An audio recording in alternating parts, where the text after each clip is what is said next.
සුවපත් වේවා සුවබෝ වේවා ආයු වැඩේවා ඔබට රටට සහ මුළු ලෝකයටම. පෙබරවාරි මාසයේ 7 වෙනිදා ආරම්භ වුණා සඳුදා දවස සතියේ වැඩ කරන දවස් 5ක ආරම්භය මේ සති අන්තය ගෙවුනේ ජීවිතයක වටිනාකම මොකක්ද කියලා දනවන පුවත් රැසක් මවමින්. එක පැත්තකින් රයන් දෙවියන් ගාවට ගියා. රයන්ගේ මරණයත් එක්කම අපි දැනගත්ත එක ජීවිතයක වටිනාකම කොයිතරම්ද කියලා. එනිසයි දවස් 5ක් තිස්සේ මුළු රටක් මුළු ලෝකයක් බලාගෙන හිටියේ සහ දැඩි මෙහෙයුමක් දියත් කරේ රයන්ගේ ජීවිතේ බේරගන්න. එක ජීවිතයක වටිනාකම කොච්චරක්ද කියලා කියන්න බැරි නිසා. එහෙම තියෙද්දි අපේ රටේ ජීවිත 8ක් දිය යට සැඟවිලා යනවා, නැසී වෙනසෙනවා ජීවිතයක වටිනාකම තේරුම් නොගන්න නිසා.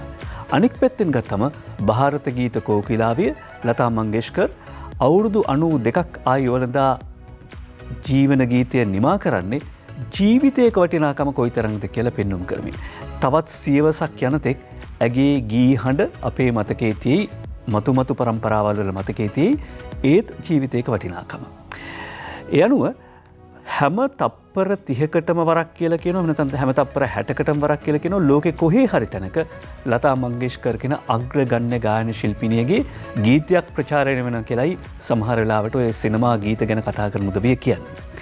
අද මව්බිම් පුවත්පත වාර්තා කරන්නේ සංගීතයේ පුරාවෘත්තයක් නිම වෙයි කියලා. අපි ප්‍රධාන සිරස්වල වාර්තා කරන්න කලින්ම අපි කැමති වාර්තා කරන්න එකක් තමයි මේ ಭಾರತ සංස්කෘතික මහා රාජ්‍ය ප්‍රාන්ත රාජ්‍යයක් වන ශ්‍රී ලංකාවට ඊයේ ඉන්දියානු එහෙම නැත්නම් ಭಾರತයේ හදවත මදකට නැතර වුණු මේ පුවත අපිටත් අදින් දැනෙන්න පටන් ගත්තා.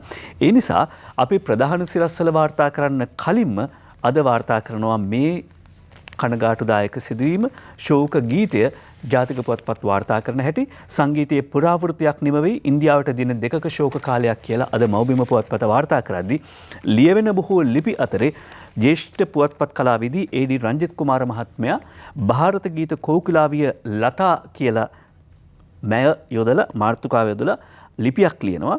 විශේෂ කාරණාව වන්නේ ශ්‍රී ලංකා මාතා ප්‍රියාදර ජයභූමි මේ ගීතය සැඩසුලං චිත්‍රපටයට ගායනා කරනවා ලතා මංගেশකර් කියන අග්‍රගණ්‍ය ගායන ශිල්පිය. 1955 අවුරුද්දේ තමයි තිරගත වෙන්නේ සැඩසුලං චිත්‍රපටය. එතකොට මේ සැඩසුලං චිත්‍රපටයට ශ්‍රී ලංකා මාතා ප්‍රියාදර ජයභූමි කියන ගීතය ගායනා කිරීම නිසා ලතා මංගেশකර් අග්‍රගණ්‍ය ගායන ශිල්පිනිය ඇය ගායනා කරපු එකම ශ්‍රී ලාංකික නැත්නම් සිංහල ගීතය බවට මේ ගීතය පත් වෙනවා.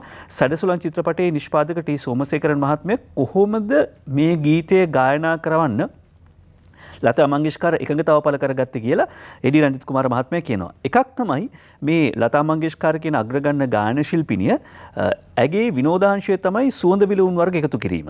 එතකොට මේ ටී සෝමසේකරන් මහත්තයා ඈ කැමති සුවඳ විලවුන් වර්ගයක් ආනයනය කළා. ඒකත් අරගෙන වයිට් චොක්ලට් වලට ආසයි කියලා දැනගෙන ඒ දෙකම අරගෙන තමයි ඒ තෑග්ග අතේ අරගෙන තමයි ගිහිල්ලා තියෙන ලතා මංගেশකර් අග්‍රගණ්‍ය ගායන ශිල්පිනියට මේ ලංකාවේ තිරගත වෙන සැඩසුලං චිත්‍රපටයේ ගීතය ගායනා කරන්න කියලා. ලංකාවේ තිරගත වූ ජනප්‍රිය හින්දි චිත්‍රපටවල ලතා විසින් ගැයූ ගීත අතිශයින්ම සිනමාලෝලයන්ගේ සිත් ගතිය මිනිසා ඇයලවා සිංහල ගීතයක කොටසක් ඇතුළු කිරීමෙන් වෙළඳ වාසියක් ලබා ගැනීමට සෝමසේකරන් මහත්මයාට වුණා. ලතාට තෑගි භෝග රැගෙන ගිය සෝමසේකරන් මනෝවිද්‍යාව දැන සිටි නිසා දෝ තම අභිමතාර්ථය ඉටු කරගත්තේය. ඔහු ලතා හමුවීමට යාමට පෙර තමා කවුද හඳුන්වා දෙන කෙටි විස්තරයක් ටයිම්ස් සංග්‍රහය පළ කරවාගත් බවද සඳහන් කරනවා කියලා ඒ.ඩී. රංජිත් කුමාර මහත්මයා කියනවා. ಭಾರತ ගීත කෝකිලාවිය ලතා මංගেশකර් අග්‍රගණ්‍ය ගායන ශිල්පිනිය වෙනුවෙන් ඒ සමරු සටහන තබමින් බොහෝ ලිපි ලියවෙනවා. දැන් මේ ගීතය ශ්‍රී ලංකා මාතා ප්‍රියාදර ජයභූමි කියන ගීතය මේ ඊයේ පෙරේද දවසක අපේ සියපත් පොකුර පටිගත කිරීමකදී වාදනය කළා, ගායුණා. ඒ අවස්ථාවේදී වාද්‍ය නැත්නම් සංගීතය මෙහෙව්වේ විශාරද මනෝජ් පිරිස්. අද ඔහුගේ උපන්දිනය කියලත් මේ වෙලාවේ මතක් වුණා. ඔන්න ඊට පස්සේ අපිට පුළුවන් ජාතික පොත්පත් වාර්තා කරන ප්‍රධාන සිරස්වල වලට අවධානය යොමු කරන්න.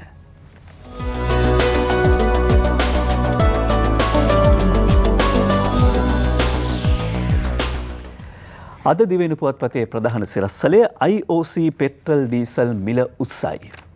සිපෙට්කෝ වැඩි කිරීමේ තීරණයක් නැහැ. ඔක්ටේන් 92 රුපියල් 7කින් ඔටෝ ඩීසල් රුපියල් 3කින් වැඩි වෙලා ලංකා ඉන්දිය ඔයිල් සමාගම විසින් සිය ඉන්ධන පිරවුම්හල් වෙතින් අලෙවි කරන පෙට්‍රල් සහ ඩීසල් වර්ග දෙකක මිල ඊයේ මධ්‍යම රාත්‍රියේ සිට වැඩි කළා කියලා වාර්තා කරනවා. ඒ අනුව ඔක්ටේන් රුපියල් 7කින් වැඩි වෙන 92 ඔක්ටේන් රුපියල් 7කින් වැඩි වෙන 184යි දැන්. ඔටෝ ඩීසල් රුපියල් 3කින් වැඩි වුණා කියලා වාර්තා කරනවා. අද දිව ඉන පුවත්පතේ මුල් පිටුව. හැබැයි මිල වැඩි කරන සංස්ථාව තීරණයක් ගෙන නැහැ කියලා අමාත්‍ය උදය ගම්මන්පිල කියනවා. ඒ අනුව සිපෙට්කෝ වල එහෙම නැත්නම් ලංකා පෙට්‍රෝලියම් වල මිල වැඩි වෙන්නේ නැහැ කියලායි සඳහන් කර සිටින්නේ. IOC පෙට්‍රල් ඩීසල් මිල ඊයේ රෑ ඉස්සුවා. ඊළඟට වැඩිපුර මුදල් ඉල්ලන්න එපා, සල්ලි දෙන්න නැහැ. ඇමති බැසිල් ඇමති මණ්ඩලයට කියන්න සැරසෙයි කියලායි වාර්තා කරන්නේ. අද කැබිනට් මණ්ඩල රැස්වීම තියෙනවා. නවෝදය පමණි වාර්තා කරන්නේ ඇමති බැසිල් කැබිනට් මණ්ඩලයට කියන්න සැරසෙයි. අයවැයෙන් වෙන් කළ සීමා පමණයි, අමතර ප්‍රතිපාදන නැහැ. මැති ඇමති රාජ්‍ය නිලධාරී ඉන්ධන දුරකථන ගාස්තු වලට සීමා, ගොඩනැගිලි ඉදිකිරීම් වලට, විදේශ සංචාර වලට, නව බඳවා ගැනීම වලටත් සීමා. වැඩිපුර ඉල්ලන්න එපා, සල්ලි දෙන්නේ නැහැ. අයවැයෙන් වෙන් කරපු ප්‍රමාණය පමණයි. ඊළඟට ශ්‍රී ලංකාවට අතදීමට ලෝක බැංකුව ඉදිරිපත් වෙයි කියලා අද දිනවෙන පුවත්පතේ ප්‍රධාන සිරස්තලයේ වාර්තා කරනවා. වාර්තා කරන්නේ මහින්ද අලුත්ගෙදර. ලෝක බැංකුවේ නේවාසික අධ්‍යක්ෂ ශ්‍රී ලංකාව පසසයි. කොහොමද පසසන්නේ? අද තවදුරටත් වාර්තා කරනවා දිනවෙන පුවත්පතේ ඇතුල් පිටුවක. කොවිඩ් කාල පරිච්ඡේදයේ ශ්‍රී ලංකාව සාර්ථකත්වයේ කරා ගමන් කිරීමට පියවර ගනිමින් සිටින බව පෙන්වා දෙන ලෝක බැංකුවේ මෙරට නේවාසික අධ්‍යක්ෂවරයා ශ්‍රී ලංකාවේ රජය සහ ජනතාව යම්කිසි උත්සාහයක් ගෙන තිබෙනවා මේ අර්බුදකාරී තත්ත්වය මැඩගෙන ඉස්සරහට යන්න. ඒ නිසා ඒ තුළින් කිසියම් සංඥාවක් ලබා දීමට ලෝකයට කිසියම් සංඥාවක් ලබා දීමට ඔවුන්ට පුළුවන්කම ලැබිලා තියෙනවා කියලා ශ්‍රී ලංකාවට අත දීමට ලෝක බැංකුව ඉදිරිපත් වේ කියන පුවත් සිරස්තලයෙන් මහින්ද අලුත්ගෙදර වාර්තා කරන්නේ. දැන් මේන් අදහස් වෙනවද IMF එකෙන් ණය ගන්න යනවා කියලා. අද Daily Mirror පුවත්පතත් වාර්තා කරලා තිබුණ ඇතුල් පිටුවක IMF says no request from Sri Lanka for rescue package yet කියලා තවම එහෙම සහන පැකේජයක් ඉල්ලීමක් ලංකාවෙන් ඉදිරිපත් වෙලා නැහැ කියලා ජාත්‍යන්තර මූල්‍ය අරමුදලත් කියලා තියෙනවා. ගිය සතියේ පැහැදිලිවම වාර්තා කළා අමාත්‍ය බැසිල් රාජපක්ෂ මහත්මයා කිව්වේ තාක්ෂණික උපදෙස් ලබා ගැනීම සඳහා කටයුතු කරනවා ලෝක බැංකුවෙන් කියලා. එහෙම නැත්නම් ජාත්‍යන්තර මූල්‍ය අරමුදලෙන් කියලා. එය තවදුරටත් තහවුරු වෙනවා. අද දිනමින සහ Daily Mirror පුවත්පත් වාර්තා කරන පුවත් දිහා බැලුවෙන් පස්සේ. ඊළඟට මව්බිම් පුවත්පතේ ප්‍රධාන සිරස්තලේ මෙන්න ජීවිතයක වටිනාකම නොදන්නා කමින් වෙච්ච අනුතුරු. ගිය සතියන්තෙත් මේ ඒ කියන්නේ ඊයෙන් අවසන් වෙච්ච සතියන්තෙත් ජීවිත 8ක් වතුරේ දිය වෙයි. ඇල්ලවල ඇල්ලෙදි 3 දෙනෙක්, ගාල්ලෙදි එකම පවුලේ දරුවන් 2 දෙනෙක් මේ විදියට ජීවිතක්ෂයට පත් වුණා. වැල්ලවායි GI රොෂාන්, කීර්ති මෙන්ඩිස්, ගාල්ලේ කමල් විජේහේවා, සීතාවක අරන්තර දිසානායක, අලව විසිසිර අබේකෝන් සහ උඳුගොඩ ඒ නරසිංහයි වාර්තා කර සිටින්නේ මව්බිම් පුවත්පතේ ප්‍රධාන සිරස්තලය. ජනවාරි මාසය තුල හා පෙබරවාරි මුල් සතිය තුල දියගිලි මියගේ පුද්ගලයන් සංඛ්‍යාව ඉහළ අගයක් වාර්තා කරනවා. පෙබරවාරි මුල් සතිය තුල පමණක් පුද්ගලයන් 8 දෙනෙකු දියගිලි ජීවිතක්ෂයට පත් වී ඇති අතර බදුල්ල වැල්ලවාය මාර්ගයේ ඇල්ලවල ඇල්ලේ දියනෑමට ගිය අය ඒ අතරින් විශේෂයි. එතන 3 දෙනෙක් ඉන්නවා. මේ අතර ගාල්ලේ කටුගොඩ ප්‍රදේශයේ පිහිනුම් තටාකයක කිලිමින් එකම පවුලේ 7 හැවිරිදි දැරියක් සහ 9 හැවිරිදි පිරිමි දරුවෙක් මිය ගොස් ඇති බව දිනමින පුවත්පත වාර්තා කරනවා. කටුගොඩ එකම පවුලේ දරු දෙදෙනා තටාකයේ පතුලේ සැඟවිති. එතකොට මේ ජලය නිසාම වෙච්ච තවත් අනතුරක්. හැබැයි ඇල්ලවල ඇල්ලේ ඛේද වාචකයේ තවදුරටත් වාර්තා කරනවා මව්බිම් පුවත්පත. මේ වන විට එම ඇල්ල ආශ්‍රිතව මියගිය යන පුද්ගලයන් සංඛ්‍යාව 11යි. පසුගිය අවුරුද්දෙත් මේ දී ඇල්ලේ න්යාමට පැමිණි එකම පවුලේ පියෙකු සහ දරුවන් 2 දෙනෙක් මිය ගිහිල්ලා තිබුණා. සති දෙකක් ඇතුළත පුද්ගලයන් 9 දෙනෙකු මිය යාමත් සමග ඉකුත් වසරේ වැල්ලවාය පරිසර කමිටුව ගත් තීරණයකට අනුව ඇල්ලවල ඇල්ලේ දිය නෑම සම්පූර්ණයෙන්ම තහනම් කිරීමට තීරණය වුණා. ඊට පස්සේ ඇල්ලවලේ දිය නෑම නවතාලීමට ප්‍රාදේශීය සභාව කම්බිවැටකුත් ඉදි කරා. තහනම නොතකමින් දිනපතා විවිධ ප්‍රදේශවල පුද්ගලයන් 100 ගණනක් මේ ඇල්ල නැරඹීමට පැමිණෙනවා.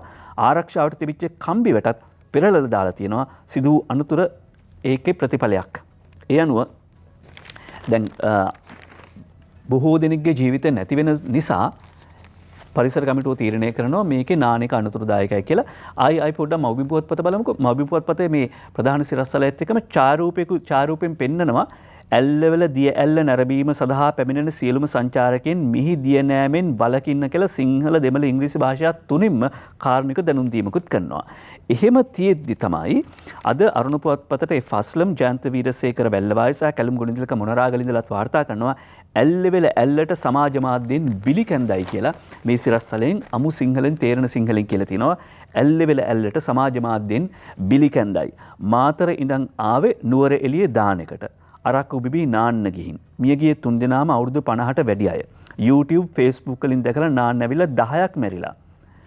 අනුතුරට පත්වෙන්න සුළු මොහොතකට කලින් Facebook එකට දාපු පින්තූරෙත් මේ තියෙන්නේ.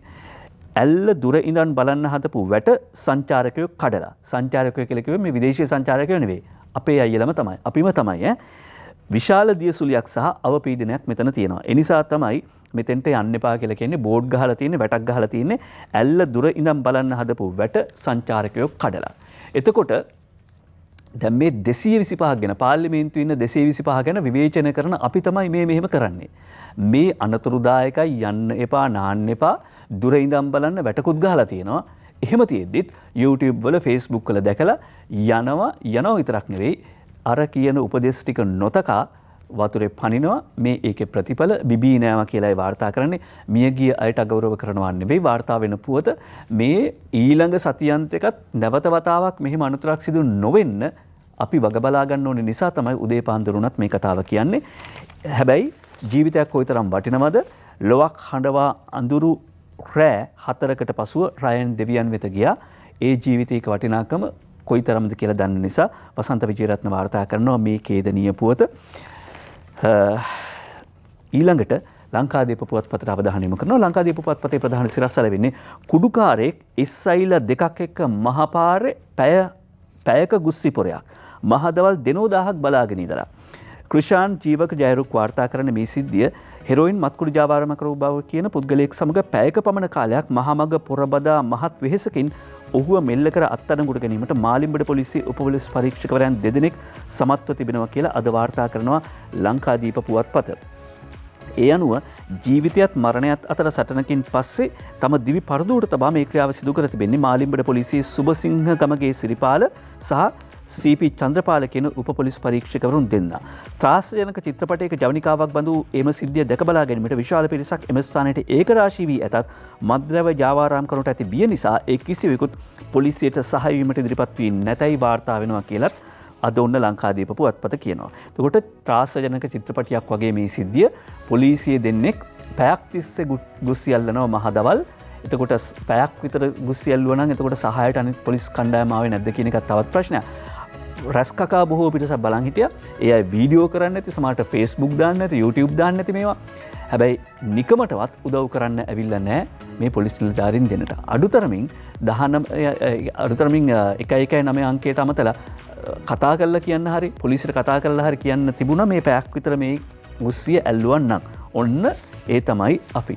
එතකොට රට හදන්න වාද කරන, රට හදන්න Facebook වලින් පෝස්ට් ෂෙයා කරන, කොමෙන්ටු දාන අපේ හැසිරීම තමයි මේ. ඊළඟට අරුණ පුවත්පත වාර්තා කරනවා පුනර්ජනනීය බලශක්ති ව්‍යාපෘතියම අඩාලයි.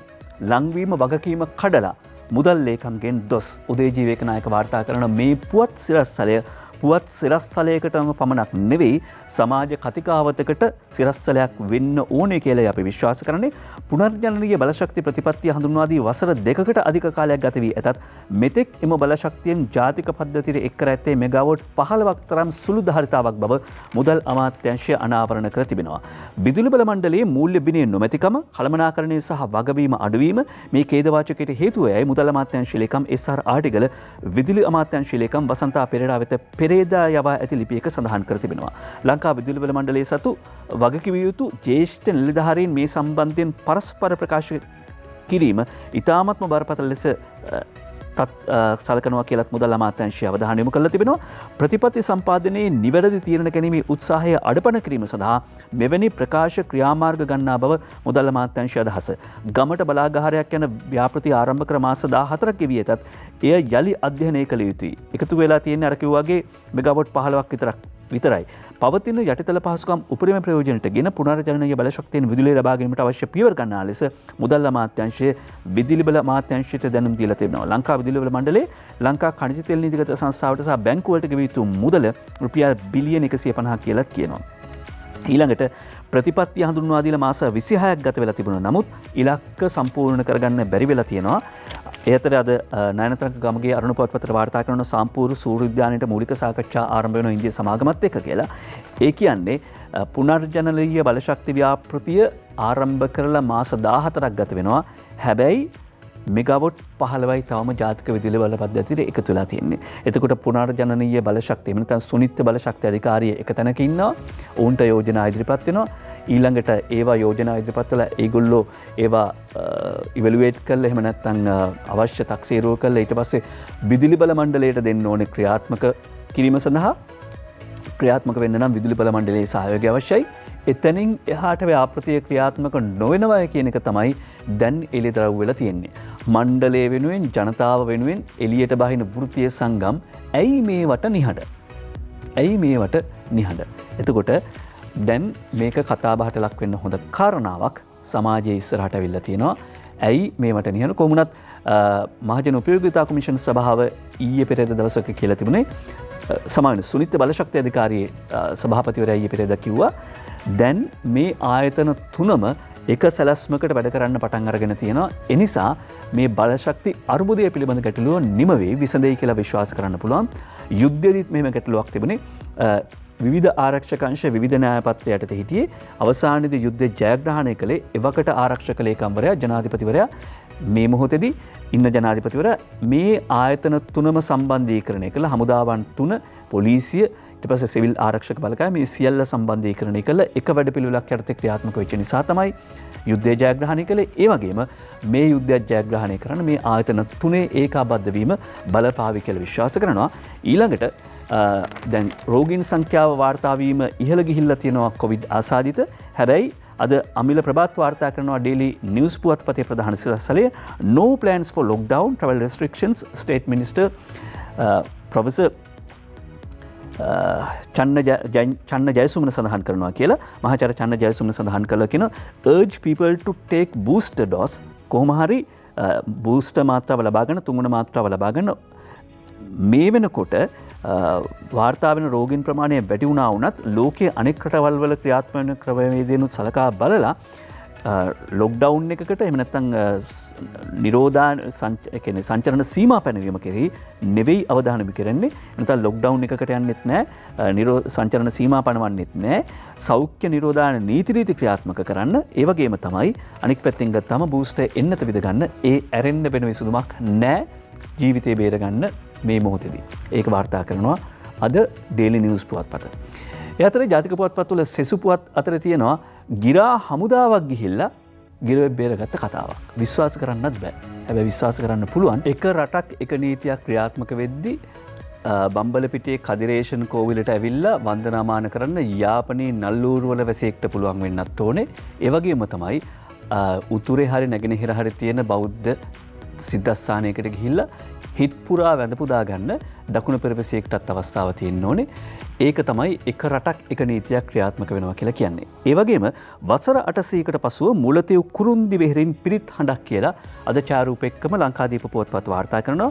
අවුරුදු 800කට පමණ කලින් කාලිංග මාර්ග ආක්‍රමණයෙන් පසුව වැළලී ගොස් තිබෙදී මෑතකදී මතු කරගන්න ලැබූ උතුරේ බෞද්ධ උරුමයක් වන ඓතිහාසික මුලතිව් නාගච්චෝලේ කුරුන්දි විහාරය බෞද්ධයන් ඇතුළු සියලු ජනතාවට වැඳ පුදා ගැනීම සඳහා පෙරේදා සිට විවෘත කෙරෙන්නේ. මෙම විහාරයේ ආගමික කටයුතු ආරම්භ කරමින් භික්ෂූන් වහන්සේලා පිරිසක් පිරිත් සජ්ජායනයක් පැවැත් වූ අවස්ථාව ඡායාරූපයක වාර්තා කරනවා. එතකොට බෞද්ධ උරුමය මේ විදිහට පාදා ගන්නවා වගේම ජාතික ආගමික සංකේතයන් තියෙනවා. සමහර ලාවට සිරීපා අඩවිය ඒක බුදුන් වැඩිය සිරිපා අඩවිය කියලා බෞද්ධයන් විශ්වාස කරනවා වගේම ආදම්ගේ එහෙම නැත්නම් අල්ලා දෙවියන්ගේ පාසටහන තියෙනවා කියලා අනිකුත් ජාතීනුත් විශ්වාස කරනවා.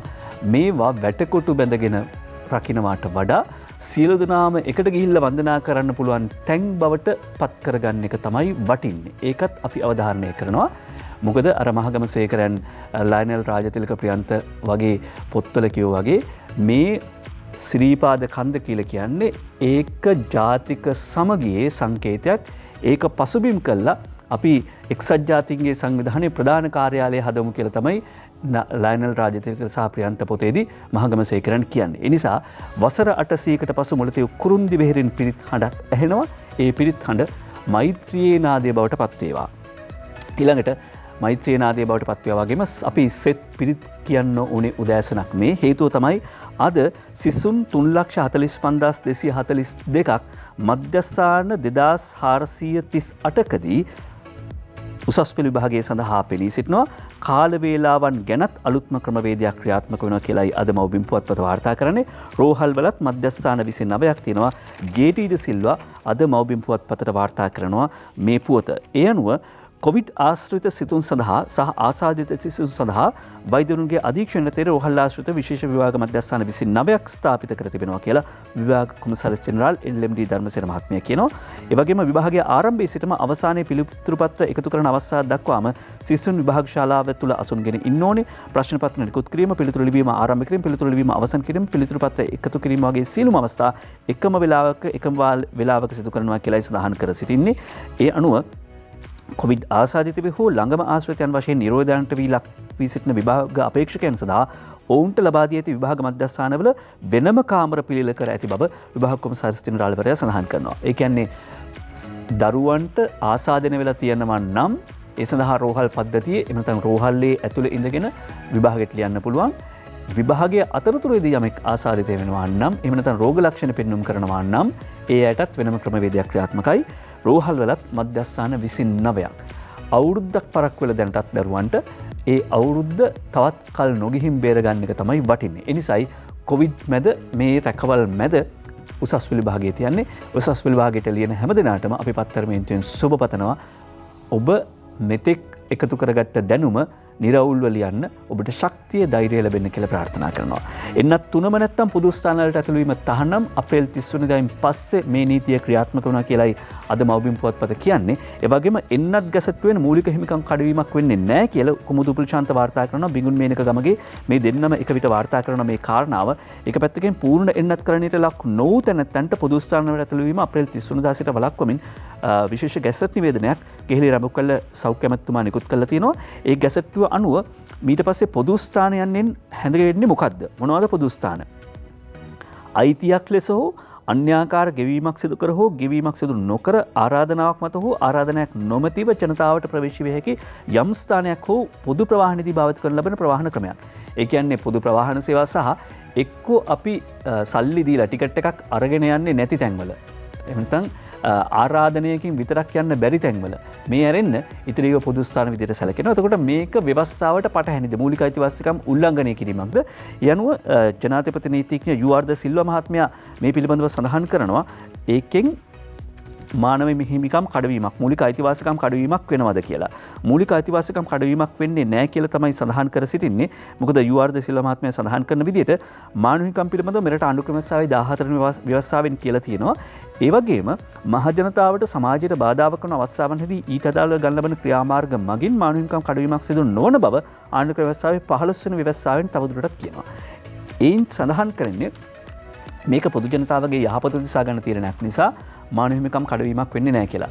එන්නත අනිවාර්ය කරන්න කියලා නීති ගේන්න බැරි වුණා වුණත් මෙහෙම සීමාවන් පනවන්න පුළුවන්. උදාහරණයක් ඇටියට ප්‍රසිද්ධ ස්ථානවල දුම්බීමෙන් බැලකෙන්න එහෙම නැත්නම් තහනම් කියලා ප්‍රසිද්ධ ස්ථානවල දුම්බීම තහනම් කියලා නියෝග ගෙනෙන්නේ අර 15 වෙනි ව්‍යවස්ථාවට ප්‍රකාරව.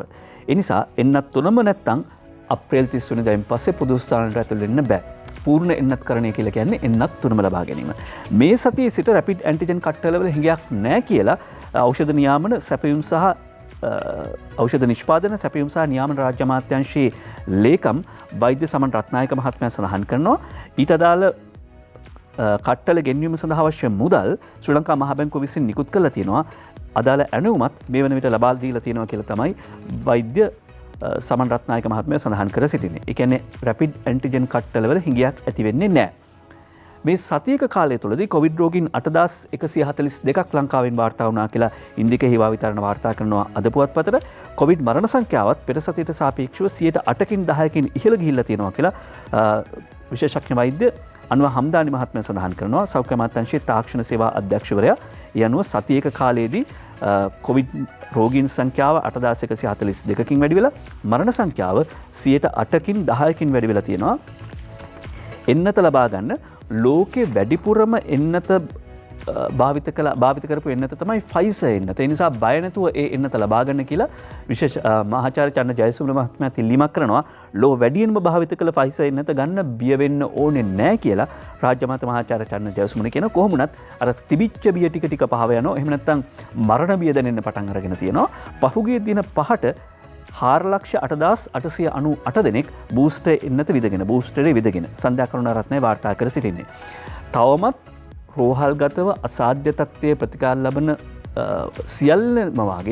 සියලුම දෙනා වගේ පූර්ණ එන්නත් කරණයට ලක් නොවෙච්ච උදවිය කියලා සෞඛ්‍ය අංශ වාර්තා කරනවා. ඒ කියන්නේ එන්නත ලබාගත්තොත් ගැලවීමේ වාසිය වැඩි. අනිත් එක තමයි රෝගය බෝ කිරීමේ වාහකෙක් වීමේ ඒ පෞකාරකමින් පවෙන් මිදෙන්න පුළුවන් එන්නත ලබාගත්තොත් එන්නතේ තුන්වන මාත්‍රාව ලබාගත්තොත්. ඒ පෞකාරකම ගැන කිව්වන් පස්සේ හෙද පරිපූරක සහ අතුරු වෛද්‍ය සේවා අද සිට සේවයෙන් ඉවතට ගැටලුවලට විසඳුම් ලැබෙන තෙක් සේවා තුනට අයත් 60,000ක් අද සිට සේවයට වාර්තා කරන්නේ නැහැ. මේ එක්සත් ජාතික පක්ෂයේ හිටපු පාර්ලිමේන්තු මන්ත්‍රී සමන්ත් රත්නප්‍රිය නියෝජනය කරන වෘත්තීය සමිතිය ඇතුළු වෘත්තීය සමිතිය මේ වැඩ වර්ජනය ගැන කියන්නේ අද ඉඳලා අඛණ්ඩව තමන්ගේ ඉල්ලීම් ලැබෙන තෙක් වර්ජනය නෑ කියලා. මේ වර්ජනයට අපි නැහැ රාජ්‍ය සේවා එක්සත් හෙද සංගමය කියනවා කියලා අද දිවයින පුවත්පත වාර්තා කරනවා. ඉල්ලීම් 10ක් මේ වර්ජනය සඳහා ඉදිරිපත් කරලා තිනවා. ඒ 10න් ඉල්ලීම් 7න් 3ක් මේ වෙනකොටත් ඉදිරිපත් කරලා තියෙනවා කියලායි උන් සඳහන් කර සිටින්නේ. සහ රුපියල් 5,000 දීමනාවත් සෞඛ්‍ය සේවකයන් ඇතුළු රාජ්‍ය සේවකයන්ට ලැබුණා. දැන් මේ වර්ජන කරන මහත්තුරු වර්ජන වෙනුවෙන් මේ වෙලාවේදී මාධ්‍ය සාකච්ඡා තියෙන මහත්තුරුන්ගේ මූණු ටික මතක තියාගන්න එක හොඳයි.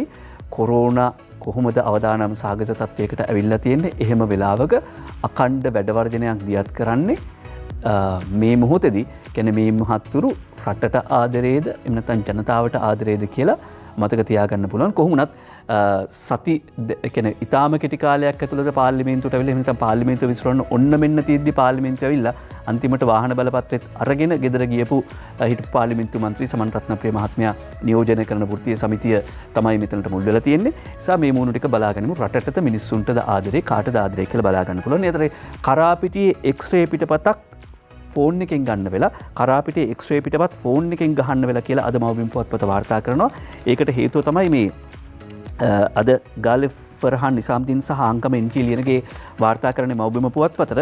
හේතුව ගාල්ල කරාපිටේ ශික්ෂණ රෝහලේ පවතින සේයාපටල හිඟේ නිසා එක්ස්රේ CT ස්කෑන් සහ MRI පරීක්ෂණවල ඡායාරූප පිටපත් ලබා ගැනීමට නොහැකි වීම නිසා රෝගීන් වගේම වෛද්‍යවරුන් දැඩි අපහසුතාවයට පත් වෙලා තියෙනවා. ෆෝන් එකෙන් තමයි මේ පින්තූර අරගෙන යවන්න වෙලා තියෙන්නේ කියලා අද වාර්තා කරනවා. සෞඛ්‍ය අංශ එහෙම වෘත්තීය ක්‍රියාමාර්ග කළත් අනිත් පැත්තෙන් පිරිවෙන් සහ අනුමත පෞද්ගලික පාසල්වල ගුරු වැටුප් විෂමතා ඉවත් කිරීමට යෝජනා දල වාර්ෂික පිරිවෙන් රුපියල් ලක්ෂ වලින් ගත්තොත් රුපියල් 887 ලක්ෂ සමාවෙන 8,874 ලක්ෂයක් 8,874 ලක්ෂයක් මුදලක් වියදම් වෙනවා. පරිවේනාචාර්යවරුන් රජයේ අනුමත පෞද්ගලික පාසල් ගුරුවරුන් සහ රජයේ අනුමත උපකෘත විශේෂ පාසල් ගුරුවරුන්ගේ වැටුප් විෂමතා ඉවත් කිරීමට අධ්‍යාපන අමාත්‍ය දිනේෂ් ගුණවර්ධන මහත්මයා කැබිනට් මණ්ඩලයේ යෝජනා කිරීමට නියමිතයි. ඒ අනුවයි සඳහන් කරන්නේ රුපියල් මිලියන 887ක් මේ සඳහා වැය වෙනවා. මිලියන 887.4ක් වැය වෙනවා කියලායි අද පුවත්පත වාර්තා කරන්නේ. නවෝදයා පවණිගේ වාර්තාවක් ඒ. ඊළඟට දවසකට ලක්ෂ 2.5 කුලියක් ගෙවලා කැලණියේ ඉඩමක ඖෂධ කන්ටේනර් 90ක් රඳවන්න තීරණය කරලා තිබෙනවා. සිද්ධ වෙලා තියෙනවා. උදේජීවි ඒකනායක වාර්තා කරන්නේ අද අරුණ පුවත්පතට ඖෂධ රඳවා තැබීම සඳහා තමයි මෙහෙම මේ ගෙවන්න සිද්ධ වෙලා තියෙන. ඖෂධ සැපයුම අමාත්‍යාංශයේ ගබඩා පහසුකම් ප්‍රමාණවත් නොවීම හේතුවෙන් සෞඛ්‍ය අමාත්‍යාංශයේ ප්‍රසම්පාදන ක්‍රම යටතේ මිලදීගත් ඖෂධ ඇතුළු කන්ටේනර් 90ක් කැලණිය ප්‍රදේශයේ ඉඩමක රඳවා තිබෙනවා. දවසකට ලක්ෂ 2.5ක් කුලියක් ගෙවන්න වෙනවා කියලා තමයි සඳහන් කර සිටින්නේ. දවසකට ලක්ෂ 2.5ක් මෙහෙම ගෙවන්න තියෙන්නේ. ඒකට ආහාර දෙපාර්තමේන්තුව එහෙම නැත්නම් වෙළඳ අමාත්‍යාංශයට අයිති බිමක් එහෙම නැත්නම් ගබඩාවක් මේ සඳහා වෙන් කරලා තිබෙනවා. හැබැයි ඒකේ හාල් තොග තැන්පත් කරලා තියෙනවා. ඒක ඉඩ නැහැ. ඒ නිසා තමයි මේ තත්ත්වය ඇති වෙලා තියෙන්නේ. ඊළඟට යනවා විදුලිය පිළිබඳ කතාවට. අකමැත්තෙන් වුණත් අද විදුලිය කපන්න සිද්ධ වෙයි කියලා මහජන උපයෝගීතා කොමිෂම සඳහන් කරනවා. අශිකා ජයවීරයි කියන්නේ ඉල්ලුම වැඩි වුණොත් අකමැත්තෙන් උනත් විදුලිය කපන්න වෙනවා කියලා කියනවා. කැමැත්ත අකමැත්ත නෙවෙයි කොහොමුණත් විදුලිය කපන්නේ මේ වෙලාවේ සුදුසු වෙලාවක් නෙවෙයි කියන එක තමයි අපිට හැඟෙන්නේ. හේතුව තමයි උසස් පෙළ විභාගය පටන් ගත්තා. එතකොට දරුවෝ කොහොමද පාඩම් කරන්නේ? ඒ නිසා එක පැත්තකින් පුරවැසියන් විදිහට අපිට වගකීමක් තියෙනවා පරිභෝජනය අඩු කරගන්න. හැබැයි දැන් මේ දවස්වල රස්නේ වැඩි. එතකොට සමහරවිට AC දාලා ෆෑන් දාලා රැයටත් ඒ නිසා පරිභෝජනේ වෙනදටත් වැඩිය වැඩි වෙනවා. අපිටත් වගකීමක් තියෙනවා, පුරවැසි වගකීමක් තියෙනවා. ඒ තමයි ගෙදර වෙනදට දාන ලයිට් ටික අඩු කරගන්න. විදුලිය පුළුවන් තරම් අර පරිස්සමෙන් පාවිච්චි කරන්න. ඉල්ලුම වැඩි වුණොත්, ඩිමාන්ඩ් එක වැඩි වුණොත් ලයිට් කපන්න වෙයි කියලා තමයි මහජන උපයෝගීතා කොමිෂම කියන්නේ. හැබැයි ගෑස් පිපිරීම වගේම විදුලියත් කුමන්ත්‍රණයක් කියලා අමාත්‍ය ජොන්ස්ටන් ප්‍රනාන්දු කියනවා. බෝම්බ තිබ්බ අය එළිවුණා වගේම එලිවෙයි පස්සේ යනකොට තව ඉස්සරහට යනකොට මේවට කවුද සම්බන්ධ කියලා. අපේ ජනාධිපතිතුමා අඬබෙර ගහන්නේ නැතුව උපක්‍රමශීලීව ඔය හැම කෙනෙක්වම සම්බන්ධයෙන් හොයා බලාවි. පොලිසිය උපක්‍රමශීලීව කටයුතු කරાવી. වෘත්තීය සමිතිවලට අපි කියන්නේ මේ රටේ ජනතාවගේ ජීවිත එක සෙල්ලම් කරන්න එපා කියලා. නැවතත් මේ ප්‍රකාශය කියනවා බෝම්බ තිබ්බ අය එළුණා වගේ මේ දේවලුත් ඉදිරියේදී එළිවෙයි. ඒ සම්බන්ධව අපේ ජනාධිපති කටයුතු කරයි. අඬබෙර ගහන්නේ නැතුව උපක්‍රමශීලීව ඔය හැම කෙනෙක්වම පොලිසිය හෙළි කරයි කියලා අපි මේ ප්‍රකාශය සම්පූර්ණයෙන්ම කිව්වා. වෘත්තීය සමිතිවලට අපි කියන්නේ මේ රටේ ජනතාවගේ ජීවිතයක සෙල්ලම් කරන්න එපා කියලා. මේ ක්‍රියාත්මක වෙන්නේ තනිකරම යටි උගුල් කුමන්ත්‍රණයක්. ඡන්දවලට මුහුණ දීලා ජනතාවගේ කැමැත්තට අපි ඉඩ දෙමු. එහෙම නැතුව මිනිසුන් නොමරලා මෙහෙම ආණ්ඩු පෙරලන්න ලෑස්ති වෙන්න එපා කියලායි අමාත්‍යවරයා කියන්නේ අද වාර්තා කරන අරුණ පුවත්පත. ඊළඟට පෞද්ගලික අංශයට රුපියල් 5000 දීමනාව දෙන්න බෑ කියලා හාම්පුත්තු කියනවා කියලායි අද උදේජීව ඒකනායක කියන්නේ. පෞද්ගලික අංශයට 5000 දෙන්න පුළුවන් කමක් නැහැ. හාම්පුත්තු කම්කරු අමාත්‍යාංශය කියලා තියෙනවා. ඒ අතරේ අරුණ පුවත්පත වාර්තා කරනවා විශේෂ තැන්පතු ගිණුම්වල ඩොලර් පිරෙයි ඇමරිකන් ඩොලර් මිලියන 590 ඉක්මවයි මේ මුදල කියලා අද වාර්තා කරනවා. අරුණ පුවත්පතට මේ පුවත වාර්තා කරන්නේ නයනතරංග ගමගේ වාර්තා කරන විදියට අද අරුණ පුවත්පතට මේ විශේෂ ගිණුම්වල කොහොමද මුදල් තැන්පත් වෙලා තියෙන්නේ විදේශ විනිමය අර්බුදයට විසඳුමක් විදිහට 2020 ශ්‍රී ලංකා මහ බැංකුව හඳුන්වා දුන් විශේෂ තැන්පතු ගිණුම්වල ගත වූ මාසයේ අවසන් වෙනට තැන්පත් කර තියෙන මුදල් ප්‍රමාණය ඇමරිකා එක්සත් ජනපද ඩොලර් මිලියන 590ක්. ඒ කියන්නේ කෝටි වලින් ගත්තොත් කෝටි 14000ක් කියලා කියනවා. ශ්‍රී ලංකාවේ කොවිඩ් වසංගතය ව්‍යාප්ත වීම හේතුවෙන් උද්ගත වූ ආර්ථික අර්බුදය හමුවේ රටට විදේශීය විනිමය ගෙන්වා ගැනීම සඳහා ශ්‍රී ලංකා මහ බැංකුව 2020 අප්‍රේල් 8 වනදා මේ නව ගිණුම් පහසුකම හඳුන්වා දුන්නා. මේ විශේෂ තැන්පතු ගිණුම් වෙනුවෙන් මාස 6ක කාලයක් සඳහා සාමාන්‍ය තැන්පතු පොලිය වෙනුවෙන් ගෙවන ලබන පොලියට අමතරව 1%ක ප්‍රතිශතයක් ගෙවනවා. වසර 12ක තැන්පතු සඳහා අතිරේක 2% ලෙස පොලි ප්‍රතිශතය වැඩි.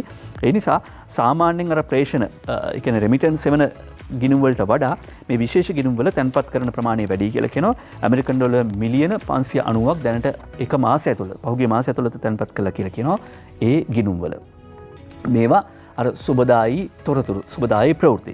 ඊළඟට වී කිලෝ ලක්ෂ 100ක් ඊයේ වෙනකොට වී අලෙවි මණ්ඩලය මිලදී අරගෙන තියෙනවා කියලත් අද වාර්තා කරනවා අරුණ පුවත්පත. වාර්තා කරන්නේ අද අරුණ පුවත්පතට මේ පුවත සාලී කුමාර ගුණසේකර ගොවීන් විසින් ඊයේ දිනේ වන විට වී අලෙවි මණ්ඩලයට කිලෝග්‍රෑම් ලක්ෂ 100කට වැඩි වී ප්‍රමාණයක් අලෙවි කර තිබෙනවා. මණ්ඩල උපසභාපති දුමින්ද ප්‍රේදර්ශන උපුටා දක්වමින් වාර්තා කරන්නේ වී අලෙවි මණ්ඩලයට ඈත් වී ගබඩා 300කට වැඩි ප්‍රමාණයකින් මෙසේ වී මිලදී ගැනීම සිදු වෙනවා කියලත් අරුණ පුවත්පත කියනවා. කොයි පැතිවලින්ද වී මිලදී ගන්න කියලත් අද වාර්තා කරනවා. අම්පාර මඩකලපුව උතුරු සහ වයඹ කලාපේ මහා කන්නේ වී අසුල් නෙලීම මේ දිනවල සිදු වෙනවා. රුපියල් 90ට නාඩු වී කිලෝවක් ගන්නවා. සම්බා වී කිලෝවක් 92යි. කීරි සම්බා 95යි. ඊට අමතරව තවත් රුපියල් 2කුත් ගෙවනවා මේ යාම් ඊම් සඳහා ප්‍රවාහන ගාස්තු විදියට. ඉලක්කය වෙලා තියෙන්නේ මෙවර මහකන්නේදී වී අලෙවි මණ්ඩලයේ මිලදී ගන්නා වී තොගෙන් මෙට්‍රික් ටන් ලක්ෂ 3ක සංචිතයක් පවත්වාගෙන යාම.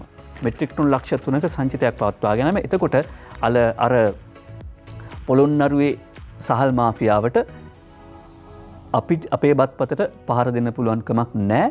ලක්ෂ 3ක මේ විදිය ආරක්ෂිත තොගයක් පවත්වාගෙන ගියොත්. ඊළඟට සහල් වලින් පස්සේ එළවලු වලට එනවා. ආර්ථිකයට එළවලු අඩුවේ මිලත් පහළට ගිහිල්ලා උඩරට එළවලු මිල තවමත් ඉහළයි. හැබැයි යාපනයේ ගොවීන්ගේ අස්වැන්න ලැබෙන්න පටන් අරගෙන තියෙනවා. සාලි කුමාර ගුණසේකර කේ.කේ ආරිදාස දඹුල්ල වාර්තා කරනවා සිල්ලර වෙළඳ සැල්වල එළවලු මිල අලෙවිය විශාල ලෙස පහත වැටීම නිසා වෙළඳුන් ආර්ථික මධ්‍යස්ථාන වලට පැමිණීම අඩු වී තිබෙනවා. මේ හේතුවෙන් ඇතැම් එළවලු වර්ගවල මිල අඩු වීමට බලපා තිබෙනවා. මේ තත්ත්වය දඹුල්ල ආර්ථික මධ්‍යස්ථානයේ බෝංචි කැරට් ලීක්ස් බීට් වට්ටක්ක බම්බොටු පතෝල මෑකරල් ආදී සෑම එළවලුවක්ම ඉකුත් සතියට වඩා කිලෝවක් රුපියල් 50යි 80යි අතර ගානකින් අඩු වෙලා තියෙනවා. ජාපන අර්ධද්වීපයේ වගා කරන ලද බීට්‍රූට් අස්වැන්න දඹුල්ල ආර්ථික මධ්‍යස්ථානයට ලැබීමත් එක්කම බීට්‍රූට් කිලෝවක තොග මිල රුපියල් 100කින් පමණ පහත වැටිලා කියලත් අරුණ පුවත්පත වාර්තා කරනවා. ඒ අතර දඹුල්ල කේ.කේ ආරිදාස මව්බිමට වාර්තා කරනවා උතුරු එළවලු දකුණේ ගණන් බස්සයි උතුරු එළවලු දකුණේ ගණන් බස්සයි රටින් ගෙනාවොත් අපි වගාවෙන් ඉවත් වෙන යාපනයේ ගොවි රජාගෙන් අනතුරු අඟවීමක් උතුරේ එළවලු නිසා දකුණේ එළවලු වල ගණන් බැහැලා තියෙනවා 40%කින් විතර. යාපනයේ අර්ධද්වීපයේ වගා කරන එළවලු අස්වැන්න දඹුල්ල ආර්ථික මධ්‍යස්ථානයට ලැබීමත් එක්කම තමයි මේ තත්ත්වය උදා වෙලා තියෙන්නේ. පහුගිය මාසයේ දඹුල්ල ආර්ථික මධ්‍යස්ථානයේ බීට්‍රූට් කිලෝවක තොගමිල රුපියල් 350යි දැන් මේ වෙනකොට 250ක් දක්වා අඩු වෙලා තියෙනවා. යාපනයේ චුන්නාගම් ප්‍රදේශයේ සිට දඹුල්ලට බීට්‍රූට් රැගෙන යන යාපනයේ ගොවි රජා නමින් හඳුන්වන කන්දයියා ත්‍යාගලිංගම් කියන වීරයා කන්දයියා ත්‍යාගලිංගම් කියන ගොවි රජා වීරයා ජාතික වීරයා කියනවා මේ මිල යටතේ තිබුණොත් ගොවීන්ට සාධාරණව එහෙම නැත්නම් මේ මිල හොඳයි ගොවීන්ට. ඒ නිසා ගොවීන් ඉස්සරහට වගා කරાવી. ඒ වගේම හැබැයි අනිත් පැත්තෙන් ගත්තාම ගෙන්නන්න එපා විදේශ රටවලින් එළවලු ගෙන්නන්න එපා කියලා උන් ඉල්ලීමක් කරනවා. ඉදිරි දින කිහිපෙදිත් යාපනයේ අර්ධද්වීපයේ එළවලු අස්වැන්න නෙලීම ආරම්භ කරන නිසා මිල යම් මට්ටමකින් පහත වැටිය හැකි බව ප්‍රකාශ කරන වෙළඳුන් දඹුල්ල ආර්ථික මධ්‍යස්ථානයේ බෝංචි කැරට් ලීක්ස් බීට් වට්ටක්ක මේ ආදී එළවලු වර්ගවල මිල පහත වැටලා තියෙනවා. දැන් උතුරේ එළවලු දකුණේ ගණන් බස්සයි කියලා කිව්වම ඊළඟට අපිට පේන කාරණාව තමයි දැන් උතුරේ ජනතාව සහ දේශපාලනඥයන් එක පැත්තකින් ගත්තාම උතුරු දේශපාලනඥයන්ටනේ මේ කොළඹ ආණ්ඩුවත් එක්ක ඉස්සර කාලේ විදිහට කිව්වත් කොළඹ ආණ්ඩුවත් එක්ක ලොකුම ගැටලුව තියෙන්නේ. හැබැයි එහෙම ගැටලුව තිබුණා කියලා රසායනික පෝර නැතුව වගා කරන්න බෑ කියලා වගා කරන්න එපා උඹලා කියලා උතුරේ ඉන්න දේශපාලනඥයෝ උතුරේ ජනතාව කුපිත කෙරෙව්වේ නැහැ. ඒ මිනිස්සු වගා කළා. වගා කරන්න ඉඩ දුන්නා. ඒක ප්‍රතිඵල අත්විඳිනවා. ඒ නිසා තමයි මන්නාරම් සහල් නැලි අස්වැන්න නෙලාගන්නේ. මේ එළවලු අස්වැන්න නෙලාගන්නේ ඒ නිසා. හැබැයි දකුණේ මොකද උනේ? දකුණේ ආණ්ඩු පෙරලන්න කියලා හිතාගෙන මිනිසුන්ට කිව්වා උඹලා ගොවිතැන් කරන්න එපා කියලා. එතකොට ඇත්තටම ආණ්ඩුවත් එක්ක ප්‍රශ්න තියෙන උතුරු දේශපාලනඥයන් මිනිස්සුන්ට ආදරය කළා. ඒ නිසා තමයි වගාවෙන් ඉවත් වෙන්න එපා උඹලා වගාව කරගෙන ඵලයල්ලා කියන පණිවිඩය දුන්නේ. දකුණේ මොකක්ද උනේ? මේක කල්පනා කරන්න වටිනවා. මොකද මේ සියල්ලට බලපාන්නේ මොනවද කියලා අනිත් පැත්තෙන් හෙළිදරව් කරනවා. ඒ නිසා මේ උතුර දකුණ ගැන කිව්වයින් පස්සේ අද ඩලස් අලහප්පෙරුම අමාත්‍යතුමා කරන ප්‍රකාශයක් වාර්තා කරනවා. ඒ තමයි මේ ජාතිවාදය වපුරවන්නේ කොතනින්ද? රටේ අධ්‍යාපන ක්‍රමය ඇතුළෙත් බෙදුම්වාදය නිර්මාණය වෙනවා. ජනමාධ්‍ය අමාත්‍ය ඩලස් අලහප්පෙරුම කරපු ප්‍රකාශය මහේෂ් මල්ලවආරච්චි වාර්තා කරනවා අද පුවත්පතට. අපේ අධ්‍යාපන ක්‍රමය ප්‍රතිසංස්කරණය වෙන්න ඕනේ. අධ්‍යාපන ක්‍රමයේ ඇතුළේ සිංහල පාසල්, දමිළ පාසල්, මුස්ලිම් පාසල් තියෙනවා. බෙදුම්වාදය කියන්නේ මේක නෙවෙයිද? අධ්‍යාපන ක්‍රමයේ ඇතුළේ බෙදුම්වාදය නිර්මාණය වෙන බවට මේක හොඳ සාක්ෂියක්. ඒ වගේම සමාජ ක්‍රමයන් ඇතුළේ අපි එක රටක සහෝදර පුරවැසියන්. දමිළ පුරවැසියන් කියන්නේ ඉතාම විශිෂ්ට සංස්කෘතික පෙළගැස්මක් තියෙන අය. අපේ දේශපාලන විසින් ජාතිවාදය ඔළුවට එකතු කරලා තියෙනවා. ඉතිහාසයේ තිබුණ හැම මැතිවරණයකින්ම ජාතීන් අතර වෛරය ඇති කරලා ආගම් අතර වෛරය ඇති කරලා තියෙනවා. ඒකේ ප්‍රතිඵල තමයි මේ අත්විඳින්නේ. හැබැයි දැන් තත්ත්වය වෙනස් වෙමින් යනවා. ජාතික නිදහස් උළෙල යාපනයේ සැමරුව මේ උඩට ගත්තේ ඒ පුවත ජාතික නිදහස් උළෙල යාපනයේ ඉහළින්ම සමරති. රටේ පවතින ජනවාර්ගික ගැටලුවක් නෙවෙයි භාෂා ගැටලුවක් පමණයි. යාපනයේ සිවිල් සමාජ කේන්ද්‍රයේ කැඳවුම්කරු අරුල් සිද්ධාර්ථන් කියනවා. එරන්දි කෞශල වාර්තා කරන යතුරුපැදි 92කින් ජාතික දජයන් පෙරටු කරගනිමින් සවාරියක් ගියා මේ අය. එතකොට අරුල් සිද්ධාර්ථන් කියනවා ලංකාවේ ජනවාර්ග ගැටලු පවතින බවත් ඔවුන් ප්‍රතික්ෂේප කරනවා. රට තුළ පවතින ජනවාර්ග ගැටලුවක් නෙවෙයි භාෂා ගැටලුවක්. රටේ පවතින ජනවාර්ග ගැටලුවක් නෙවෙයි භාෂා ගැටලුවක්. ඒ නිසා මේ ගැටලුව භාෂා ගැටලුව විසඳ ගන්න නම් අධ්‍යාපන ක්‍රමයේ වෙනසක් වෙන්න ඕනේ. එතකොට ඒ පුවතත් එක්කම එතකොට අධ්‍යාපන ක්‍රමයේ එහෙම වෙනසක් වෙන්න නම් අලුතෙන් අපි වපුරන්න ඕනේ. අලුතෙන් වපුරන්නොත් අපිට අලුත් ඵල ලබා ගන්න පුළුවන්. අධ්‍යාපන ක්‍රමය ගැන කිව්වයින් පස්සේ සමහර ගුරුවරුන් පහුගිය කාලේ කරපු කාර්යභාර කටයුතු දිහා නැවත හැරිලා බැලුවම ඔවුන් ඇත්තටම රටට දරුවන්ට ආදරේද කියලා ප්‍රශ්නයක් තියෙනවා. මෙන්න ගල් තලාවක් ගොවිබිමක් කළ චිත්‍රකලා ගුරුවරයෙක් ගැන වාර්තා කරනවා. කල්තොට එස් වීරවංශය වාර්තා කරන්නේ මව්බිම පුවත්පතට. ඒ අනුව ගල් තලාවක් ගොවිබිමක් බවට පත් කරපු චිත්‍රකලා ගුරු උපදේශකයෙක් වන බලංගොඩ EWAK අල්විස් මහත්මයා පාරම්පරික ඉඩමක් මේක වැඩි කොටසක් තියෙන ගල් තලාවක්. හැබැයි හරියට බිම කළමනාකරණය කරන ගම්මිරිස් ඊට පස්සේ කුරුඳු කෝපි වගේ බෝගත් වගා කරලා තියෙනවා කියලා කියනවා. වැඩි විස්තර කියන්න ඉඩක් නැහැ. කාලය ඒකට ඉඩක් දෙන්නේ නැහැ. හැබැයි අද මහාචාර්ය ප්‍රතිභා මහානාම හේවාගේ එක්ක කරන සාකච්ඡාවක් චාමර සම්පත් වාර්තා කරනවා. ජනතාව පුරවැසියන් විදිහට හිතන්නේ නැහැ. හේතුව අපේ රටේ තිබෙන්නේ පොරොන්දු දේශපාලනයක්. අපේ රටේ පොරොන්දු දේශපාලනයක් තියෙන නිසා ජනතාව පොරොන්දු ඇතුලේ හිර කරනවා. මෙරට ජනතාව තවමත් පුරවැසියන් ලෙස කටයුතු නොකරන බවත්, ඒ නිසාම දේශපාලන වශයෙන් නොවිසඳුණු ප්‍රශ්න නිසා රට තුළ අවුල් ජාලා නිර්මාණය වී ඇති බවත් මහාචාර්ය ප්‍රතිභා මහානාම කියනවා. එතකොට අර ඇල්ලවල ඇල්ලගාව නාන්න එපා කියලා කිව්වත් ඒ වැටත් කඩාගෙන ගිහිල්ලා නාන්නේ මේ පුරවැසියන් විදිහට අපි කල්පනා නොකරන නිසා. පොහොර ප්‍රශ්න සම්බන්ධයෙන් මේ විදිය ඒක ගැටලුවක් බවට පත් කළේ අප පුරවැසියන් විදිහට කල්පනා නොකරන නිසා. ඒ වගේම කොවිඩ් එන්නත සම්බන්ධයෙන් නුත් එහෙම තමයි තියෙන. අපි පුරවැසියන් විදිහට කල්පනා කරන්නේ නැහැ. පුරවැසියන් විදිහට කල්පනා කරන අපිට ඉඩ දෙන්නෙත් නැහැ. එතකොට මහාචාර්ය ප්‍රතිභා මහානාම හේව කියනවා ලංකාවේ ජාතික ආර්ථිකය කියන්නේ විවෘත ආර්ථිකය 1977 ක්‍රියාත්මක කරන පටන් ගත්තයින් පස්සේ එක පාරටම වක්කඩ කැඩුවා වගේ මහා විනාශයක් සිද්ධ වුණා. ඒකේ ප්‍රතිඵල අපි අද අත්විඳිනවා. ඒ අතරේ අමාත්‍ය විමල් වීරවංශ කරනවා ප්‍රකාශයක් අර මහාචාර්ය ප්‍රතිභා මහානාම හේව කිව්ව කතාවෙන් පස්සේ මේ ඇගයීමට ලක් කරන්නේ අපේ රටේ ඉදිරි ගමනේ පුරෝගාමී බල ඇණියයි කියලා කර්මාන්ත ප්‍රදර්ශනය සම්බන්ධයෙන් අදහසක් මින් කියනවා. මේ පුවත උපට දක්වන හේතුව තමයි එකක් තමයි සමස්ත මෙහෙයුම් පටිපාටිය. ඒ කියන්නේ ස්ටෑන්ඩඩ් ඔපරේෂන් ප්‍රොසීජර්ස් එළිදරව් කළාට පස්සේ එළිදැක්වුවට පස්සේ මෙරට සිටි වාහන එකලස් කිරීමේ කර්මාන්ත ආයතන 3ක් තිබුණා. ඒක දැන් 12ක් දක්වා වර්ධනය වෙලා තියෙනවා. එම වාහන එකලස් කිරීමේ කර්මාන්තය ප්‍රබෝධවත් ඉදිරියට ගමන් කරනවා. ඒ විතරක් නෙවෙයි නිදහසෙන් පස්සේ ආර්ථිකයේ සැලකිය යුතු අන්දමින් සිරිමාව බණ්ඩාරනායක කැමැතිනිගේ කාලේ තමයි ජාතික ආර්ථිකයක් දක්වා වර්ධනය වුණේ. ඒකේ ප්‍රතිඵල විදියට උපාලි විජේවර්ධන පියට් කාර් හැදුවා. රේඩියෝවක් නිර්මාණය කළා. අපේ දේශීය ඇඟලුම් නිෂ්පාදකයන් මෙරට ඇඟලුම් නිෂ්පාදනය කළා. වතුර මෝටර ඇතුළු විශේෂණ කෘෂිකර්මාන්තයට අවශ්‍ය යන්ත්‍ර සූත්‍ර නිෂ්පාදනය කළා. ඒ ගමන 77න් පස්සේ නැවතුණා.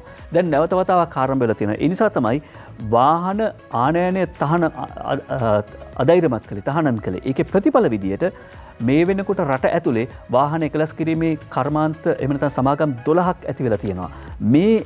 මේ ප්‍රගතිය කියන්නේ 70 77 කාලේ ලබා ගන්න එහෙම නැත්නම් ඒ ගමන ලබා ගන්න තිබිච්ච ප්‍රතිලාභ නැවත වතාවක් අපි පස්සේදී හරි ලබා ගන්න සැලසුම් සාගත උත්සාහ ගන්නවා.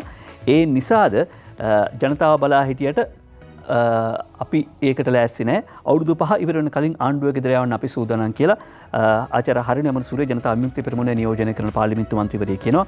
මුදිතා දයානන්ද වාර්තා කරන අවුරුදු 5 ඉවර වෙන කලින් ආණ්ඩුව ගෙදර යවන්න අපි සූදානම්. ඒ කියන්නේ අර කිව්වාගේ වාහන එකලස් කරන කර්මාන්ත ශාලා ආරම්භ වෙලා තියෙනවා. ඊළඟට රට ඇතුලේ ඖෂධ නිෂ්පාදනය කරන ආරම්භ වෙලා තියෙනවා.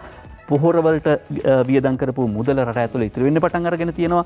ඒ නිසා තමයි අපි අර මහාචාර්ය ප්‍රතිභා මහානාහිම හේවා කියපු කතාවම නැවත මතක් කරන්නේ. අපි කල්පනා කරන්න ඕනේ රටක පුරවැසියන් විදියට. අර ආචාර්ය ගුණදාස සමරසේකර මහත්මයා එක තැනක කියලා තිබුණා ඉස්සර අපේ ගම්වල හිටියේ සිංහල මිනිහා, මරක්කල මිනිහා, දෙමළ මිනිහා, දැන් ඉන්නේ JVP කාර්යය, UNP කාර්යය, ශ්‍රී ලංකා කාර්යය කියලා. ඔන්න ඔතන තමයි අපිට වැරදිච්ච තැන. අපි පුරවැසියන් විදියට හිතන්න පටන් ගන්න ඕනේ. ඒ අතරේ ඩිජිටල් විප්ලවයේ මහ පොළොවේ යථාර්ථයක් කිරීමට සජබ නව වැඩපිළිවෙලක් ක්‍රියාත්මක කරනවා කියලයි විපක්ෂ නායක සජිත් ප්‍රේමදාස මහත්මයා සඳහන් කරන්නේ. දිනේෂ් සමරකෝන් අද ඒ බව වාර්තා කරනවා අද පුවත්පතට. එතුමා සඳහන් කරනවා අපි සියලු දෙනාම දන්නවා බොහෝ පුද්ගලයන් බලන්නේ කෙටි කාලින අරමුණු දිහා. ඔය කොච්චර කතා කරත් මතු පරම්පරාව ගැන බොහෝ දෙනාගේ රුචිකත්වයේ තිබෙන්නේ කෙටි කාලින වරප්‍රසාද වරදාන මත. ඒත් මදක් හිතුවොත් දරුපරපුර ගැන රටේ අනාගතය ගැන අනිවාර්යම පරිසර ආරක්ෂිතභාවය ගැන අපි හිතන්න ඕනේ.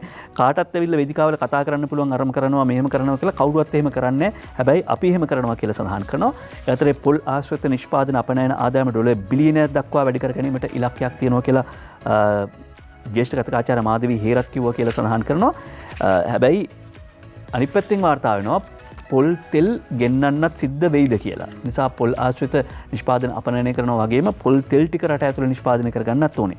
අත්‍යවශ්‍ය බඩු කන්ටේනර් 2000ක් ඩොලර් නැතිව වරාය හිර වෙලා හාල් බහාලුම් 500ක් අතර තියෙනවා කියලත් ලංකාදීපේ කියද්දී වරාය හිරුණු ආහාර කන්ටේනර් මුදා ගැනීමට ඉහළ පෙළේ සාකච්ඡාවක් අද පැවැත්වෙනවා කියලා වාර්තා කරනවා. ඊට පස්සේ ඉක්මනින්ම සිරස්වල දෙකක් තුනක් කියලා ඉන්නම්. ආණ්ඩුවේ වත්තක් අල්ලන්නා මැරයන් 16ක් ගම්මු කොටු කරගනිති.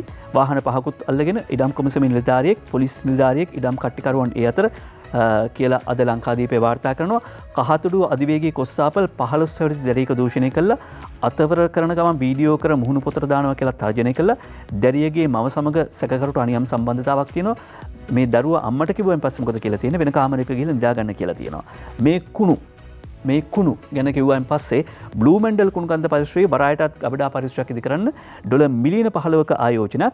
ඒ අනුව කුණු කන්ද නැති වෙයි, කුණු කන්ද ඉවත් වෙයි.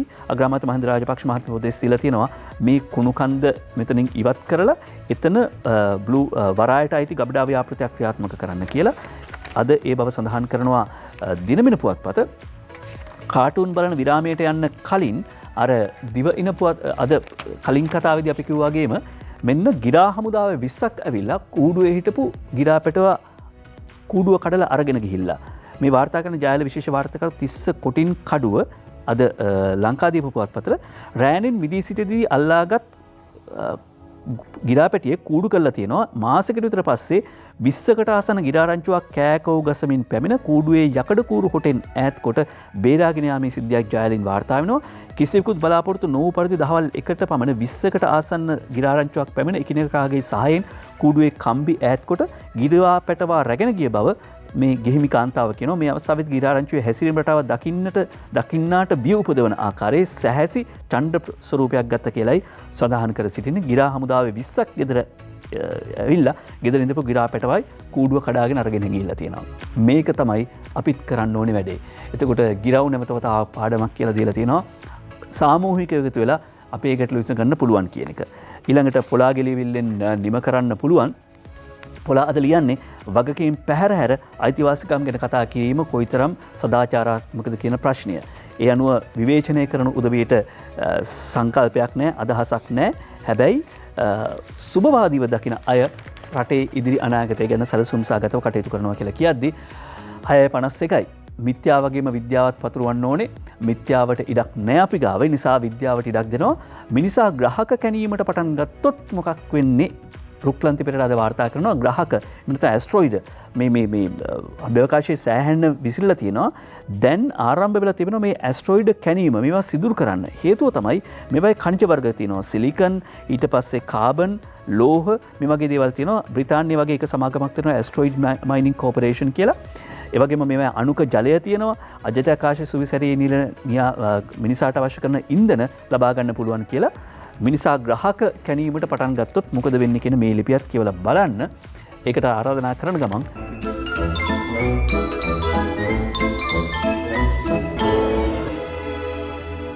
මරිස් පාලගේ පොකට් කාටුන් එක තෝරගන්නවා මව්බිම් පුවත්පතෙන්. බූස්ටරේ ගන්න ජනතාවගේ කැමැත්තක් නැතිලු. හරි ඉතින් පෝරතානම් කරා වගේ බූස්ටරේ තහනම් කරා නම් හරි. පෝලිමේ ඒ බූස්ටරේ දියව් කියාගෙන. ඒක තමයි කරන්න තියෙන්නේ. ශ්‍රීකාන්තගේ ශ්‍රී රූපත දිනමිනෙන් තෝරගන්නවා. අපි ගාව සංදර්ශන නැහැ කියලා සජිත් කියනවා බං.